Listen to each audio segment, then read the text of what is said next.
Seimas priėmė jūsų inicijuotą įstatymą dėl valstybės PSD įmokų didinimo.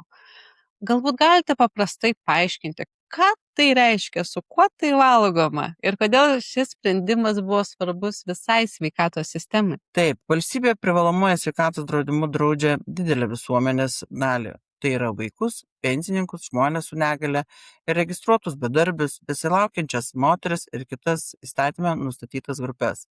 Valstybės lėšomis privalomuoju sveikatos draudimu draudžiami asmenys sudaro apie 47% visų privalomų sveikatos draudimo apdraustųjų.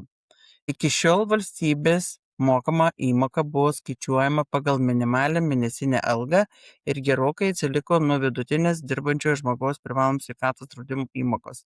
Tačiau gydymo paslaugos vaikui, pensininkui ar negalią turinčiam žmogui nekainuoja mažiau vien todėl, kad jį draudžia valstybė.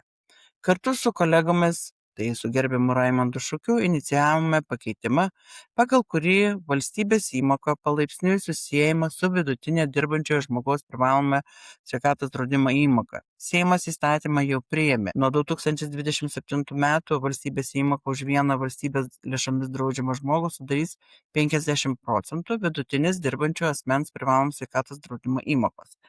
Vėliau ji kasmet didės po 5 procentinius punktus, kol pasieks 75%. Paprastam žmogui tai nereiškia, kad jis pats turės mokėti daugiau. Didesnė įmoka